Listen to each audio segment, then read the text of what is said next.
Pessoal, nossa avaliação semanal, a última do ano de 2023, nós iremos trabalhar alguns fatores voltados para a fenomenologia, que aí a gente vai abordar principalmente, a questão de Edmundo Husserl, ele que foi o interventor,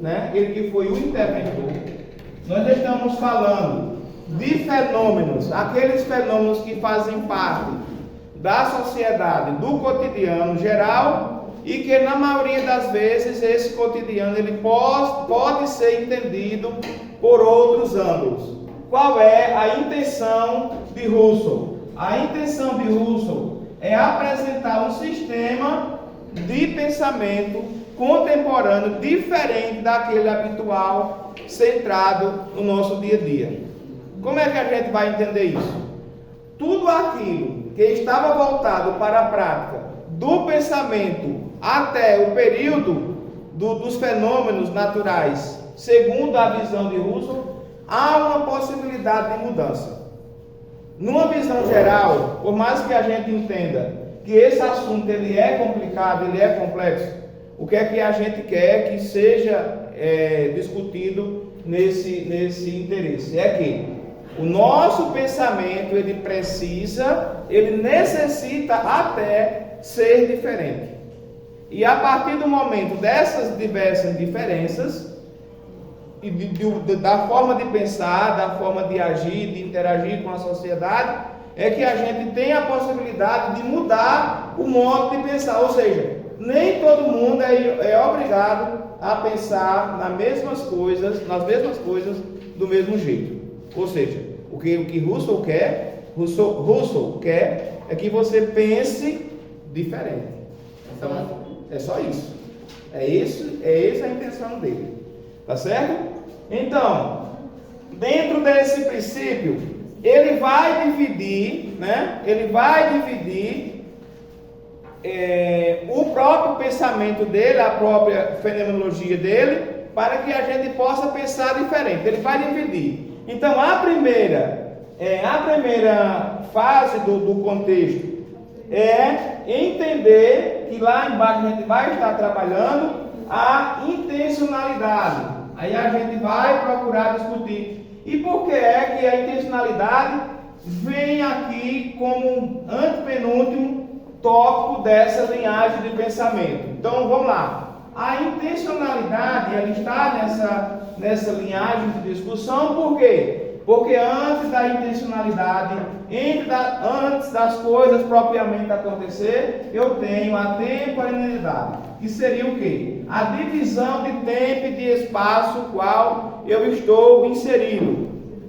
Então, por exemplo, o que vocês pensam hoje, o que a gente pensa hoje, é diferente do que a gente vai pensar amanhã. Isso aí é uma coisa óbvia, né? Então, nesse sentido, ele vai dizer que toda consciência ele é intencional por sempre tender a algo, por vista de algo que vem de fora de si.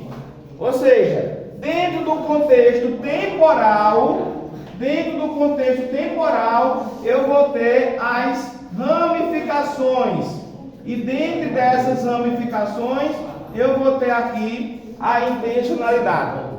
Vamos entender. A temporalidade é algo que vem de fora para dentro. É aquilo que os outros tendem a nos propor como forma de pensamento.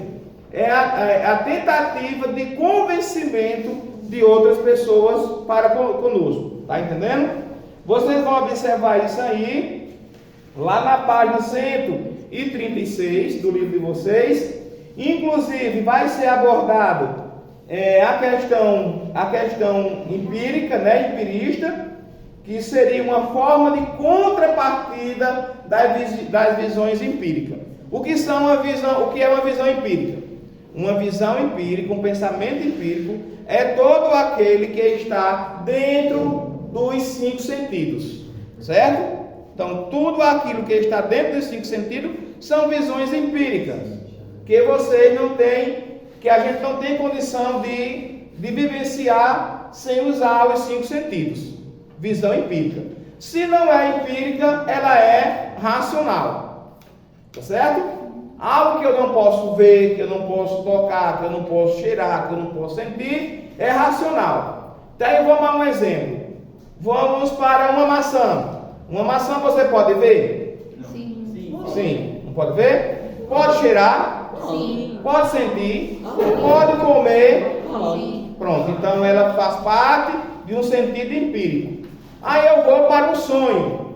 Você pode sentir o cheiro do sonho? Pode tocar? Não. Pode ver? Não. Vamos lá para a questão de Deus. Você pode ver Deus fisicamente? Não. Então, cheirar, sentir, tocar, essas visões que a gente usa como contexto de pensamento, chama de fenômeno, né? Para esses fenômenos, eles não são empíricos, eles são racionais.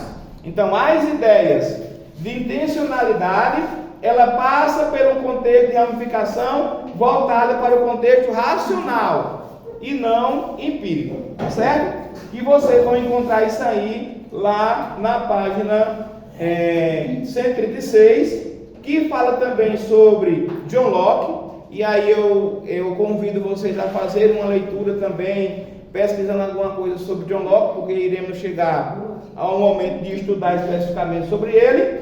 E também Kierkegaard, né? Martin Kierkegaard, que também está na parte 136.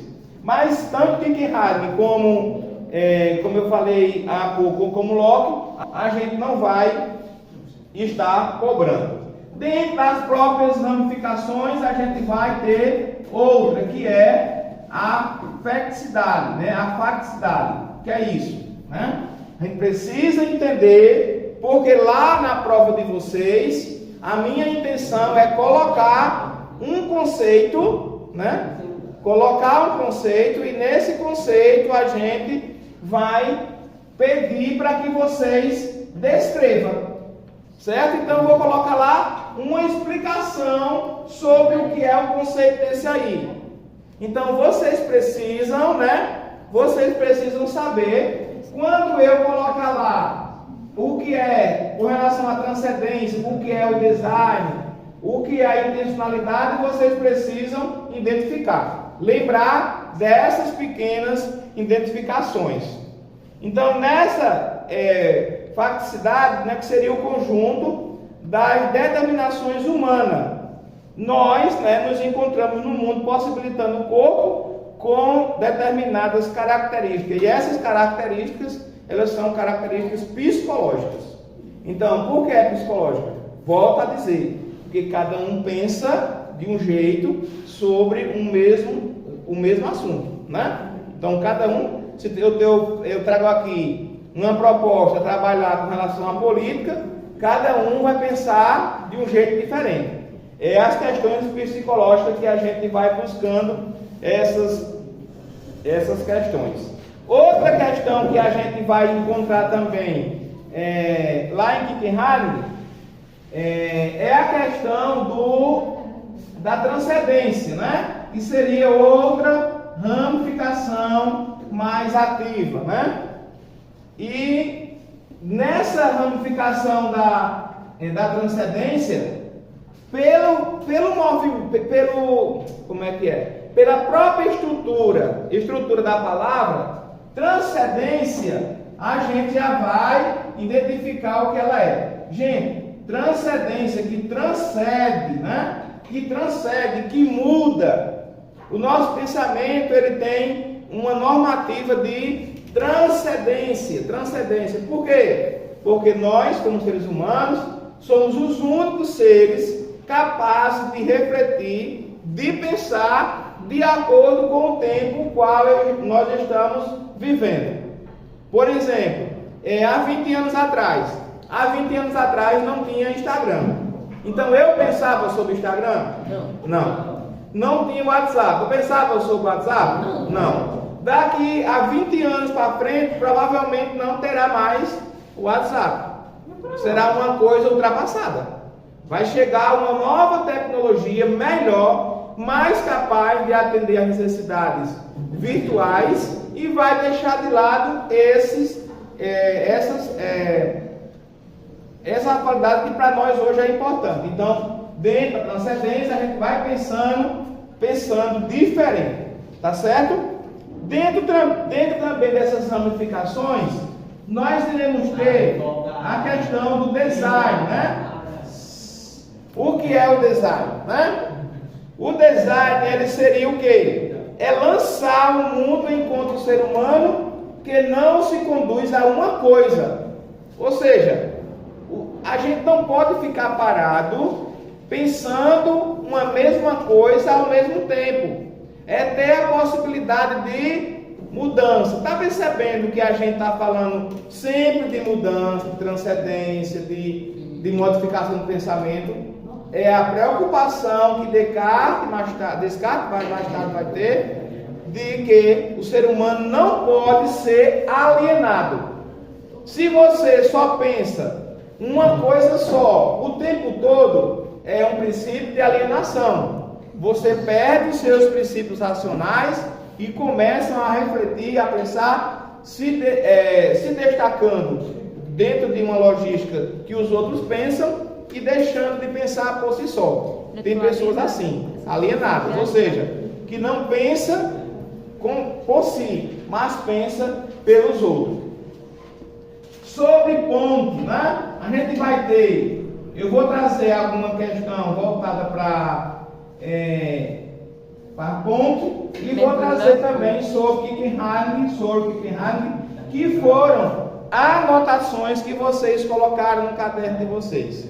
Então eu vou cobrar lá na prova de vocês o que é que Ponte fala no sentido, voltando para Rousseau. Eu vou precisar que vocês façam uma ligação. Qual a linhagem de Ponte com Rousseau, certo? O que é que eles pensam? Eles pensam parecidos, alguns pensam refletindo-se no pensamento do outro. Qual a paridade de pensamento que eles podem refletir sobre isso, certo? E eu vou trazer também, amarrando agora os três: o pensamento de Kickenhagen, o pensamento de Ponte e o pensamento de Rousseau. Então, esses filósofos que a gente vai ver, estamos começando a ver agora no primeiro ano, mas a gente vai ver no segundo, vai rever no terceiro. Eles são interessantes. Então, qual é a dica de ouro que eu daria para vocês? A dica de ouro é: esses filósofos que estão sendo apresentados, que vocês dêem uma lidazinha, estudem, porque a gente vai estudar alguns deles, claro que mais se destacaram de acordo com o tempo, o qual eles estavam inseridos, mas a gente não vai falar tudo sobre. Mas o livro de vocês, nesse formato novo ensino médio, é bem reduzido quando fala sobre algum filósofo.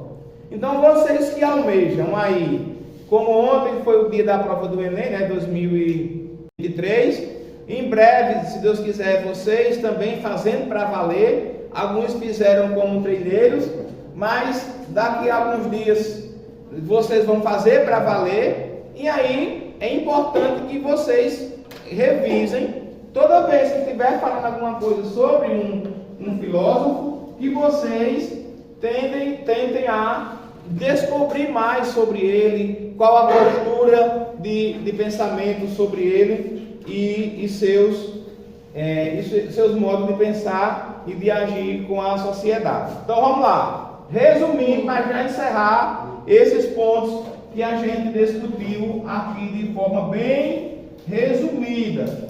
Mas é só 5 questões e tem estudinho. 5 questões? Certo. 5? Não era 10 não? Então vamos lá. Porque a gente vai estar buscando essas informações. Primeiro, entendam fenomenologia como movimento, ou seja, dos fenômenos naturais que a gente vai buscando se atualizar e pensando cada vez mais diferente sobre tal assunto. Então, nesse sentido, a gente vai buscar algumas tendências desse período e iremos apresentar alguns filósofos. Então, tendência, né? Tendência de mudança, as fragmentações que vão estar de acordo com esse período e os principais filósofos que a gente vai estar usando para reformular as nossas questões, tá certo? Então, no mais, é isso, e a gente, em outra oportunidade, a gente vai discutir mais, refletir mais sobre cada período desse, sobre cada pensamento, sobre cada filósofo.